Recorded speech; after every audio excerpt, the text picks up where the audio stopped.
Bonjour à tous! Dans cette vidéo, je vais vous parler d'adultisme. Alors installez-vous, on y va!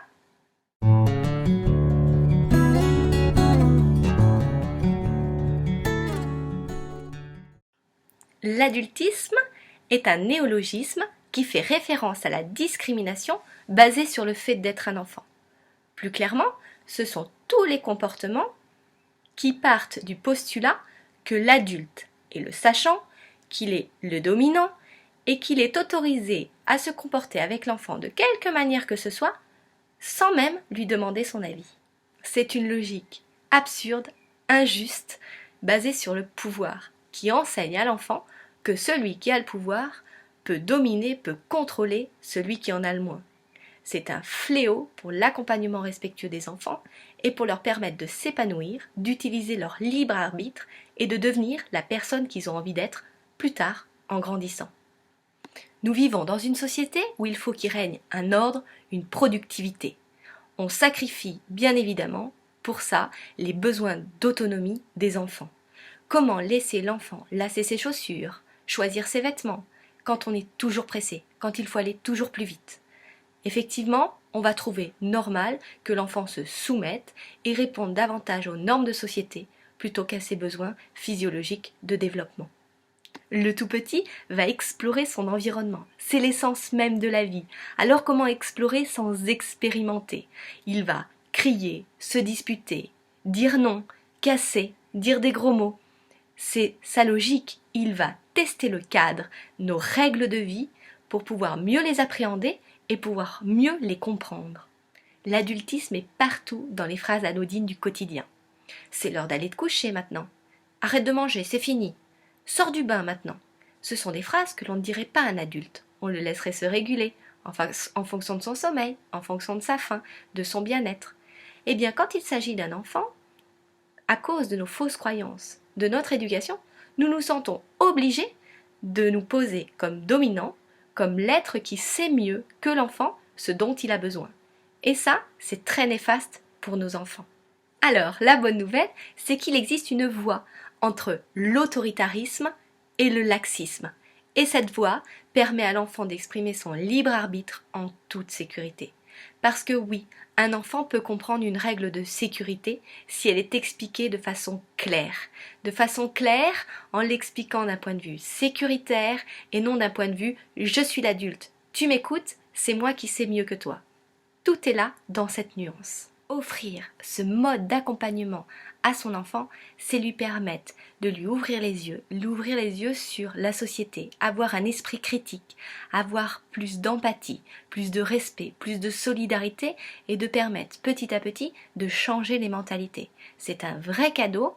Il faut savoir que l'enfant qui n'a pas été déshumanisé, qui n'a pas été maltraité, qui n'a pas été rabaissé quand il était enfant, va devenir un adulte différent qui n'aura pas besoin de perpétuer l'injustice sur d'autres personnes.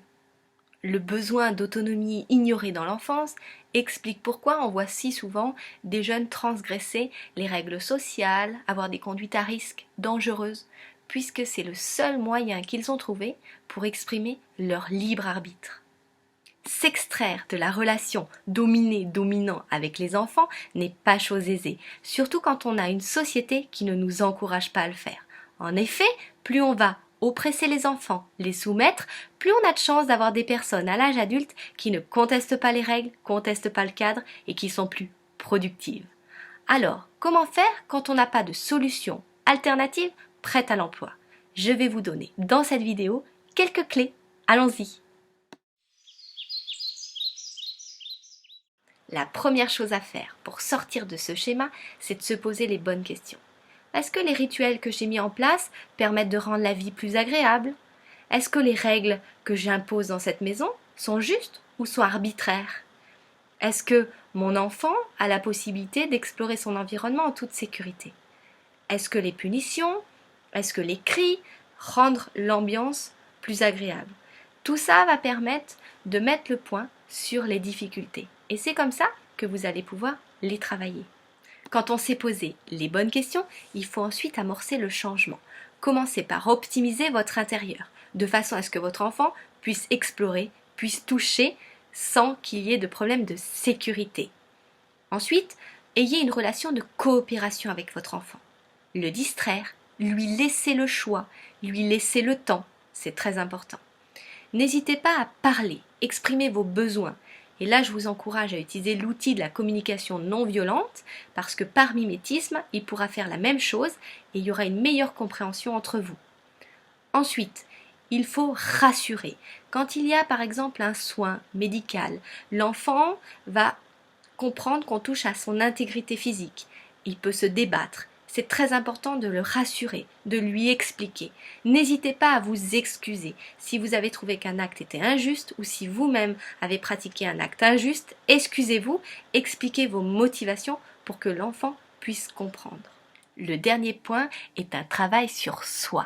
Quelles sont encore les difficultés, les obstacles, les barrières qui m'empêchent de proposer cet accompagnement respectueux à mon enfant?